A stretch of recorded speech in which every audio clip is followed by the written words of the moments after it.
করুণার আধার তুমি, চিরমহিয়ান তুমি, দিয়েছ নাজাতের আল কোরআনুল করিম। আউযু বিল্লাহি মিনাশ শাইতানির রাজীম।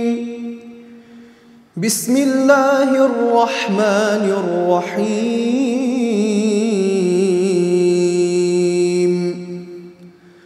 ওয়াল মুতাল্লাকাতু ইয়াতারাব্বাসনা বিআনফুসিহিন্না সালাসাতা কুরু ولا يحل لهن أن يكتمن ما خلق الله في أرحامهن إن كن يؤمن بالله واليوم الآخر وبعولتهن أحق بردهن في ذلك إن أرادوا إصلاحا ولهن مثل الذي عليهن بالمعروف وللرجال عليهن درجة والله عزيز حكيم. الطلاق مرتان فإمساك بمعروف أو تسريح بإحسان ولا يحل لكم أن تأخذوا مما آتيتموهن شيئا إلا أن يخافا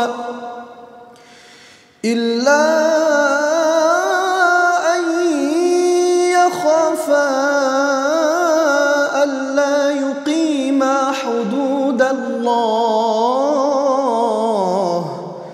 فإن خفتم ألا يقيما حدود الله فلا جناح عليهما فيما افتدت به تلك حدود الله فلا تعتدوها ومن يتعد حدود الله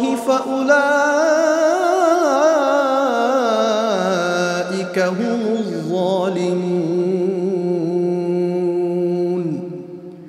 صدق الله العظيم. আল কোরআনুল করিম।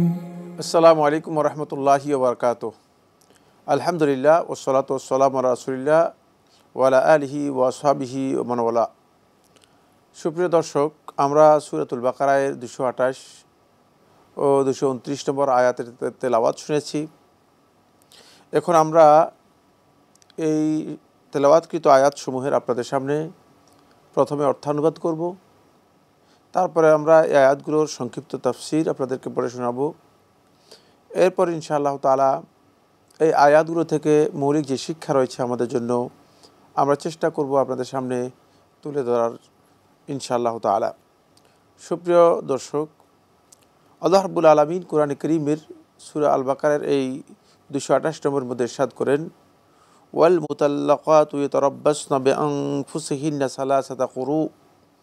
আল্লাহ তাআলা বলেন, আর তালাকপ্রাপ্ত নারীরা অপেক্ষা করবে তাদের নিজেদেরকে নিয়ে, অর্থাৎ তারা অবস্থান করবে সালাসাতা কুরু, 3 কুরু পরিমাণ, 3 কুরু পর্যন্ত তারা অপেক্ষা করবে যখন তাদেরকে তালাক দেওয়া হবে, তালাক দেওয়ার পর।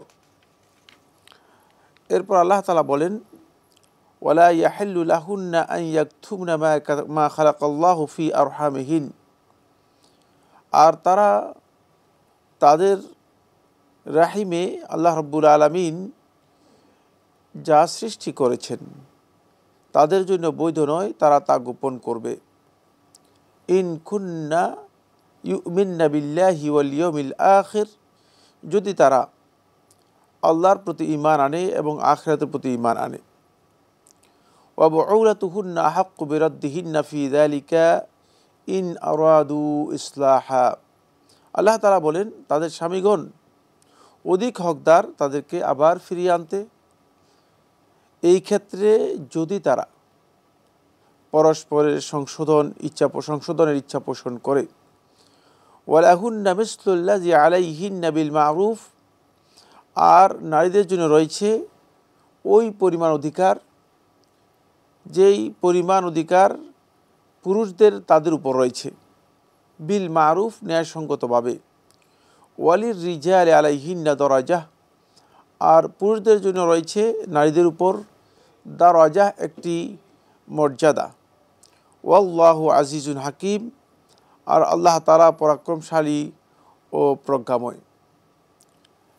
এর পরবর্তী যে আয়াত 229 নম্বর আয়াতের মধ্যে আল্লাহ সুবহানাহু ওয়া তাআলা ইরশাদ করেন, আত-তালাকু মাররাতান, তালাক দুইবার, ফাইমসাকুন বিমা'রুফিন আও তাসরিহুম বিইহসান, হয়তো তালাক দেওয়ার পরে সেই নারীকে সঙ্গতভাবে নিজের কাছে রাখবে অথবা অনুগ্রহের সাথে, ইহসানের সাথে সেই নারীকে তাকে ছেড়ে দেবে।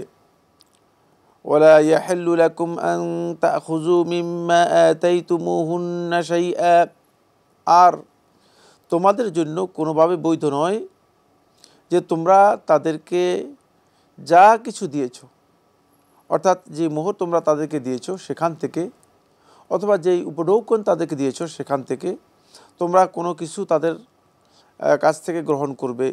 ইল্লা আন ইয়াখাফা আল্লা ইউকিমা হুদুদাল্লাহ, তবে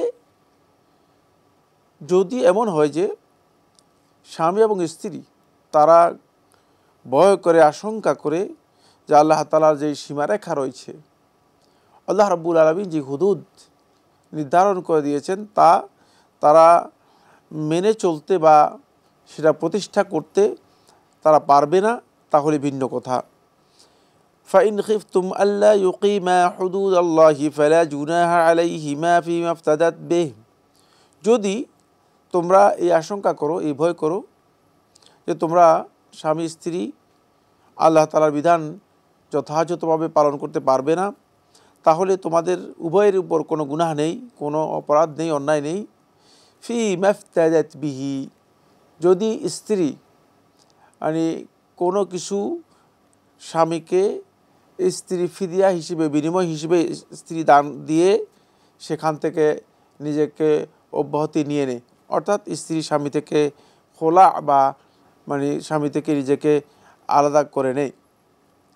তিলকা হুদুদুল্লাহি ফালা তা'তাদুহা, আল্লাহ তাআলা বলেন এগুলো হচ্ছে আল্লাহ রাব্বুল আলামিনের পক্ষ থেকে নির্ধারিত সীমারেখা। ফালা তা'তাদুহা, তোমরা এই সীমারেখার কোনোভাবেই লঙ্ঘন করবে না। ওয়া মান ইয়াতাআদ্দা হুদুদাল্লাহি ফাউলাইকা হুমুদ যালিমুন, আর যে ব্যক্তি আল্লাহ তাআলার সীমারেখাগুলোকে লঙ্ঘন করবে, সীমাগুলো আল্লাহ রাব্বুল আলামিন অতিক্রম করবে, তারাই মূলত প্রকৃত জালেম। আমরা কোরআনে কারীমের সূরাতুল বাকারায় 228 এবং 229 নম্বর এই দুটি আয়াত আমরা তেলাওয়াত শুনেছি, এরপরে অর্থ শুনেছি। এখন আমরা যাব আপনাদের সামনে এই যে আয়াতগুলো রয়েছে, এই আয়াতগুলোর মধ্যে কিছু শব্দ আছে, সেই শব্দগুলোর সাথে আপনাদেরকে পরিচয় করে দেই। আল মুতাল্লাকাত হচ্ছে ওই সমস্ত নারীদেরকে বোঝায় যে নারীদেরকে তালাক দেয়া হয়েছে। মুতাল্লাকাহ তালাক প্রাপ্তা, সেখান থেকে বহু বচনে ব্যবহার করা হয় থাকে মুতাল্লাকাত, অর্থাৎ ওই নারীগণ যাদেরকে তালাক দেয়া হয়েছে। সালাসাতা কুরু, 3 কুরু। কুরু শব্দটি আরবি ভাষায় বোঝানো হয় থাকে হায়েজ বা ঋতুকে। আবার কেউ কেউ বলেছেন কুরু শব্দটি ব্যবহার করা হয় থাকে আরবি ভাষায় পবিত্রতাকে। নারীর মেন্স হওয়ার পরে, তার যে মাসিক আছে সেই মাসিক হওয়ার পরে পবিত্র হওয়ার যে সময় আছে সেই সময়কে কেউ কেউ বলেছেন কুরু বলে বোঝানো হয় থাকে। এখানে 3 কুরু দিয়ে একটা টাইমিং দেওয়া হয়েছে। এই টাইমিংটা হচ্ছে 3 কুরু পর্যন্ত নারী অবশ্যই তাকে ইদ্যত পালন করতে হবে তালাকের পরে। এরপরে আল্লাহ সুবহানাহু ওয়া তাআলা এখানে যে শব্দটি ব্যবহার করেছেন ফি আরহামিহিন, আল্লাহ রাব্বুল আলামিন বলেছেন যে আল্লাহ রাব্বুল আলামিন তাদের রাহিমের মধ্যে, তাদের গর্ভে আল্লাহ সুবহানাহু ওয়া তাআলা যা সৃষ্টি করেছেন। এখানে আল্লাহ তাআলা আরহামিহিন মানে নারীদের রাহিমের দিকে ইঙ্গিত করেছেন। মূলত সন্তানের সৃষ্টি হয় তাকে একেবারেই ভ্রূণ থেকে আরম্ভ করে সন্তানের সর্বশেষ জন্ম পর্যন্ত পুরোটাই মূলত মায়ের রাহিমের মধ্যে হয় থাকে। এই জন্য আল্লাহ রাব্বুল আলামিন এখানে রাহিম শব্দটি ব্যবহার করেছেন এবং এর বহু বচন হচ্ছে আরহাম। এখানে আল্লাহ সুবহানাহু ওয়া তাআলা আরেকটি শব্দ ব্যবহার করেছেন বুউলাতুহুন, এখানে স্বামীকে বোঝানো হয়েছে। যেহেতু স্বামী মূলত নারীর উপর তার বিশেষত্ব রয়েছে, এই বিশেষত্বের কারণে আল্লাহ রাব্বুল আলামিন স্বামীকে বুউল বা বাআল বলেছেন। যেহেতু স্বামী বিশেষ মানে নারীর উপর তার একটা বিশেষ কর্তৃত্ব রয়েছে। এরপর আল্লাহ সুবহানাহু ওয়া তাআলা এই আয়াতের মধ্যে নারীদের কথা উল্লেখ করেছেন এবং পুরুষদের কথা উল্লেখ করে অধিকারের ক্ষেত্রে মিসলুল্লাযী আলাইহিন্না বিল মারুফ, ন্যায়সঙ্গতভাবে সমান অধিকার এর দিকে ইঙ্গিত দিয়েছেন। পরবর্তী আয়াতে আত-তালাকু মাররাতান, তলাক 2 বার, এই কথার ইঙ্গিত দিয়ে আল্লাহ রাব্বুল আলামিন খুব স্পষ্ট ভাষায় বলেছেন তলাক মূলত 3 তালাক বা 3টি তালাক নয়, তালাক হচ্ছে 3 বারে তালাক দিতে হয়। মাররাতান 2 বারের কথা আলোচনা করা হয়েছে, 3য় বারের কথা আল্লাহ রাব্বুল আলামিন পরবর্তী আয়াতের মধ্যে ইঙ্গিত দেবেন। এখানে আল্লাহ সুবহানাহু ওয়া তাআলা এটাও ইঙ্গিত দিয়েছেন আল্লাহ রাব্বুল আলামিন যে এই শব্দটি এসেছে যে ফাইন খিফতুম, যদি তোমরা ভয় করো। কারণ মানুষের জীবনে আল্লাহর বিধান পরিপূর্ণরূপে অনুসরণ করা, আল্লাহ তাআলার সীমারেখা পরিপূর্ণরূপে মেনে নেওয়া এটা সহজ, এটা কঠিন। এই কারণে আল্লাহ রাব্বুল আলামিন এই ব্যাপারে আশঙ্কার কথাটি উল্লেখ করেছেন। আশঙ্কা করলে আল্লাহ তাআলা তালাকের বিষয়টিকে এখানে বৈধ করেছেন। আমরা এই দুটি আয়াতের মধ্যে মৌলিক যে কথাগুলো পাই, 1 নম্বর যে পয়েন্টটি এখানে আলোচনা হয়েছে সেটা হচ্ছে তালাকপ্রাপ্ত নারীগণ অবশ্যই ইদ্যত পালন করতে হবে 3 কুরু পরিমাণ, অর্থাৎ তাদের ইদ্যতের বিষয়টি আল্লাহ তাআলা আলোচনা করেছেন। দ্বিতীয় যে বিষয়টি আলোচনা করেছেন, তালাকপ্রাপ্ত নারীদের জন্য অবশ্যই বৈধ নয় যে তারা তাদের রাহিমের মধ্যে গর্ভে আল্লাহ রাব্বুল আলামিন যা সৃষ্টি করেছেন তা তারা গোপন করতে পারবে। 4 নম্বর যে পয়েন্টটি সেটা হলো এই যে যদি মানে প্রথমবার অথবা দ্বিতীয়বার তালাক হয়ে থাকে, যেটাকে আমরা আমাদের পরিভাষায় তালাকের জেরই বলে থাকি, তাহলে নারীর জন্য বৈধ এবং স্বামীর জন্য বৈধ, তিনি তার স্ত্রীকে ইচ্ছা করলে ফিরিয়ে নিতে পারেন। 4 নম্বর যে বিষয়টি আল্লাহ তাআলা এখানে বলেছেন যে নারী এবং স্বামীর পারিবারিক জীবনে এবং দাম্পত্য জীবনে অধিকার সমান, শুধুমাত্র স্বামীকে দায়িত্বের দিক থেকে অতিরিক্ত একটি দায়িত্ব এবং মর্যাদা দেওয়া হয়েছে। এর পরবর্তী আয়াতের মধ্যে আল্লাহ তাআলা তালাক দেওয়ার পদ্ধতি আলোচনা করেছেন। এটা খুবই গুরুত্বপূর্ণ বিষয় যে আমরা তালাকটা দেবই, অনেকে দেখা যাচ্ছে তালাক দেন কিন্তু তালাক দেওয়ার পদ্ধতি কী হবে সেই পদ্ধতি সম্পর্কে তিনি জ্ঞান রাখেন না। এই জন্য আল্লাহ সুবহানাহু ওয়া তাআলা তালাক দেওয়ার পদ্ধতি উল্লেখ করেছেন। উল্লেখ করার পর আল্লাহ রাব্বুল আলামিন কেউ যদি প্রথম তালাক দেয় তাহলে তার জন্য করণীয় কী, তিনি কি তালাক দিয়ে সেই নারীকে এই তালাকের আবদ্ধ করে রাখবেন, নাকি তিনি তাকে সুন্দরভাবে বিদায় দেবেন, যাতে করে দাম্পত্য জীবনের এই যে সৌন্দর্য আছে সৌন্দর্য কোনোভাবে ক্ষতিগ্রস্ত না হয়। এজন্য হয়তো তাকে সুন্দরভাবে বিদায় দেবে অথবা সুন্দরভাবে তাকে রেখে দেবে। আল্লাহ সুবহানাহু ওয়া তাআলা 229 নম্বর আয়াতের যে বিষয়বস্তুগুলো, এর মধ্যে আরেকটি বিষয় হচ্ছে এই আয়াতের মধ্যে আল্লাহ রাব্বুল আলামিন একজন নারী যদি কোনো কারণে তালাক নিতে হয় তাহলে সেই নারী কিভাবে তালাক নেবে এই বিষয়টি আল্লাহ রাব্বুল আলামিন সেখানে তুলে ধরেছেন। ওয়াল মুতাল্লাকাতু ইয়াতারাব্বাসনা বিআনফুসিহিন্না সালাসাতা কুরু। আল্লাহ সুবহানাহু ওয়া তাআলা এই লাইনটুকুর মধ্যে বলেন তালাকপ্রাপ্ত নারীগণ 3 কুরু পরিমাণ তারা ইদ্যত পালন করবে, নিজেদের অপেক্ষা করতে হবে। যদি কোনো নারীকে তার স্বামী তালাক দিয়ে দেয়, তাহলে তালাকের পরে তার জন্য বৈধ নয় যে তিনি সাথে সাথেই অন্যত্র বিয়ে বসে যাবেন অথবা অন্যত্র বিয়ের প্রস্তাব দিয়ে দিবেন। অভিভাবকের জন্য বৈধ নয় অভিভাবক সেই নারীকে তালাক হয়ে যাওয়ার সাথে সাথে বিয়ে দিয়ে দেবেন। তাহলে ইসলাম এখানে একটা সিস্টেম বা পদ্ধতি দিয়েছে।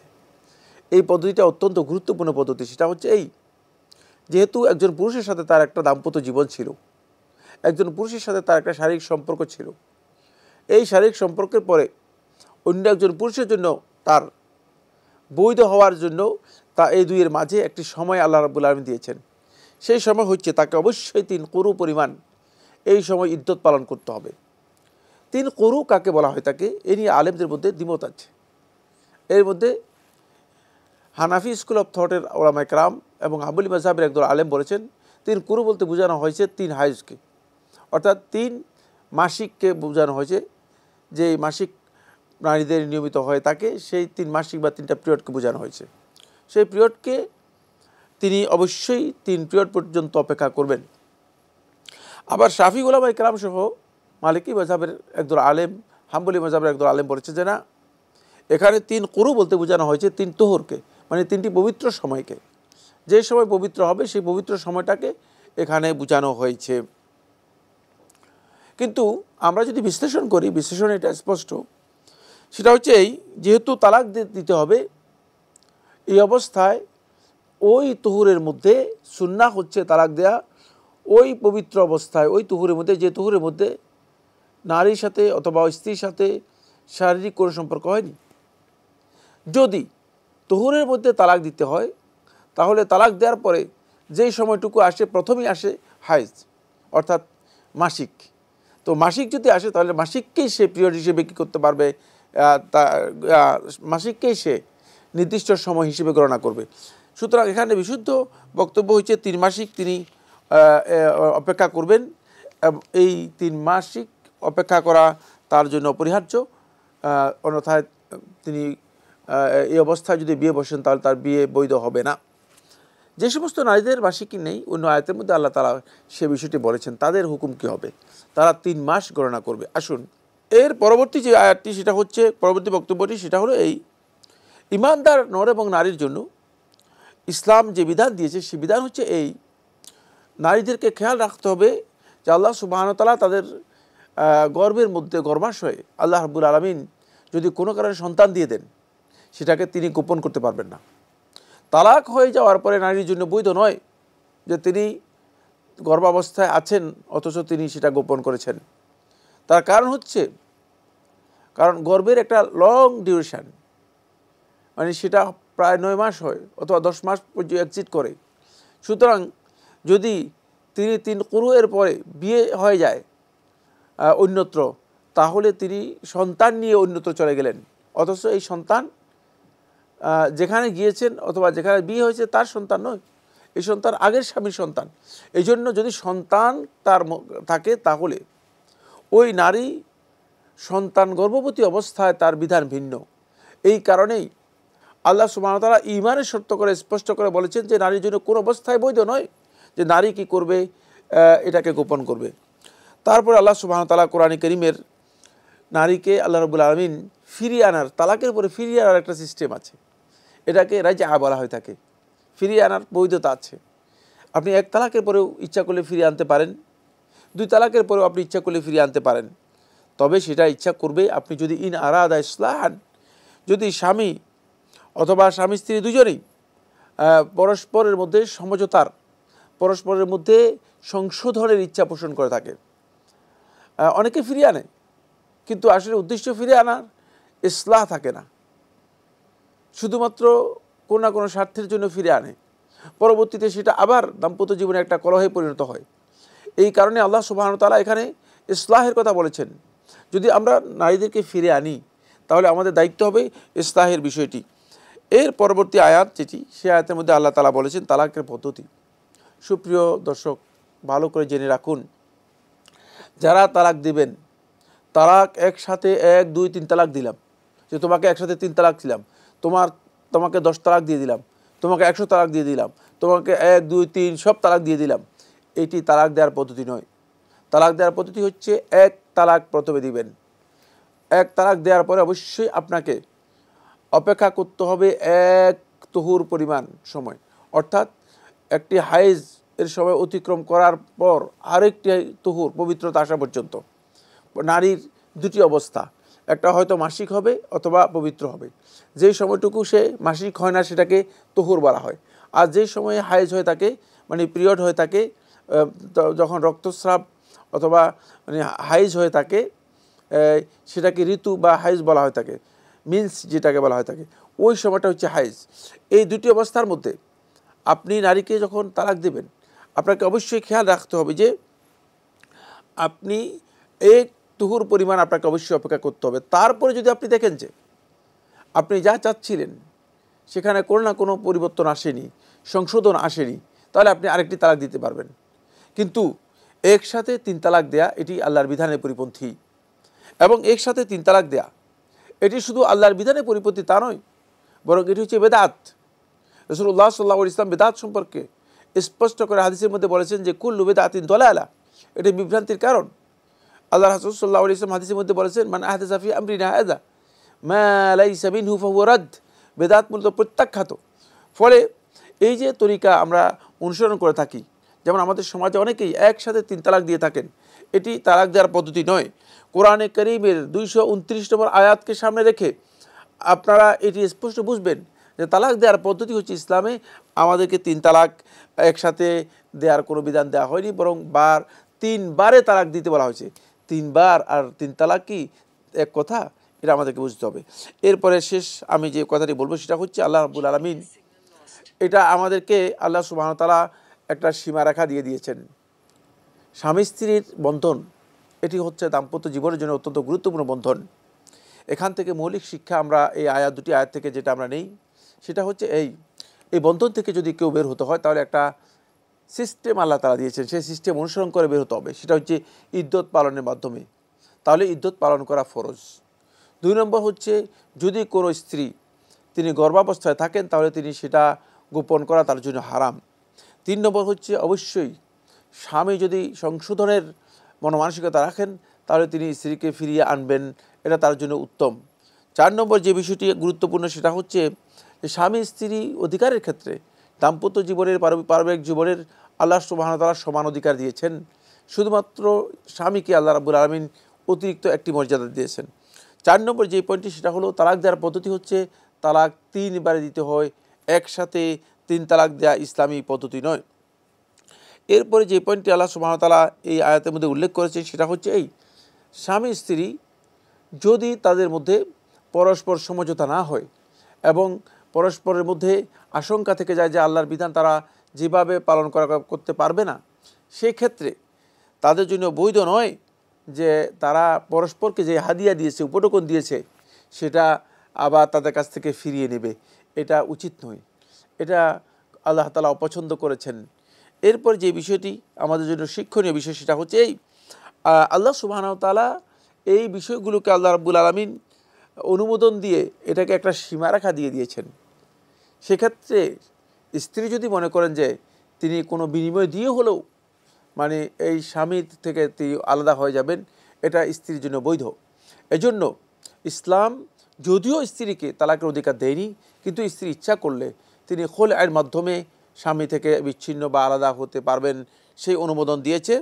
এবং আল্লাহর বিধানকে পালন করার জন্য আল্লাহ তাআলা স্পষ্ট করে বলেছেন যে আল্লাহর বিধানকে অনুসরণ করতে হবে। আমরা যদি আল্লাহর বিধানকে অনুসরণ না করি তাহলে আমরা জালেমদের অন্তর্ভুক্ত হয়ে যাব। যারা আল্লাহর বিধানকে অনুসরণ করে না তারা প্রকৃত জালেম। এই আয়াতের শেষে আল্লাহ তাআলা এই বিষয়টি আমাদেরকে জানিয়ে দিয়েছেন। আসুন আমরা কোরআনুল কারীম এই অনুষ্ঠানকে আমরা নিজেরা অনুভব করি, উপলব্ধি করি, জানি এবং এখান থেকে আমরা শিক্ষা গ্রহণ করি। আল্লাহ সুবহানাহু ওয়া তাআলা আমাদের সবাইকে তৌফিক দান করুন। আসসালামু আলাইকুম ওয়া রাহমাতুল্লাহি ওয়া বারাকাতুহু। করুণার আধার তুমি দিয়েছ, সত্যের বাণী অসীম, চিরমহিয়ান তুমি দিয়েছ নাজাতের আল কোরআনুল করিম।